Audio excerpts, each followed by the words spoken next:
नमस्कार मित्रांनो, विविध माहिती संग्रह चॅनलमध्ये आपले स्वागत आहे. आज आपण भारताच्या भूगोलाविषयी थोडक्यात माहिती पाहणार आहोत.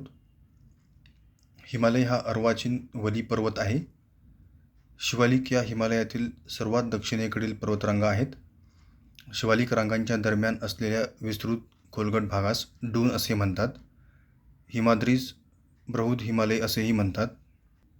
काराकोरम रांगातील K2 हे भारतातील सर्वात उंच शिखर आहे. ते जगातील दुसऱ्या क्रमांकाचे शिखर आहे. माउंट एव्हरेस्ट जगातील सर्वोच्च शिखर नेपाळ हिमालयात आहे. याची उंची 8,848 मीटर आहे. नवीन गाळाच्या मैदानास खादर असे म्हणतात. जुन्या गाळाच्या मैदानास भांगर असे म्हणतात. दलदलीच्या भागास तराई असे म्हणतात.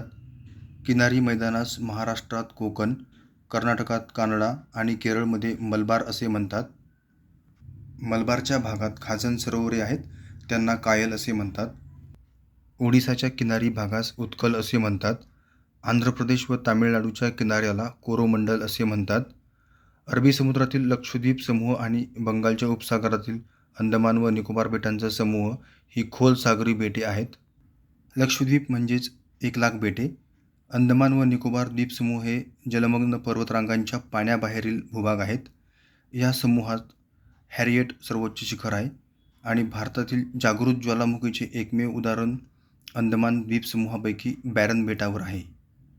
धन्यवाद मित्रांनो, संपूर्ण व्हिडिओ पाहिला त्याबद्दल. व्हिडिओ आवडला असेल तर लाईक, शेअर आणि सबस्क्राईब करा.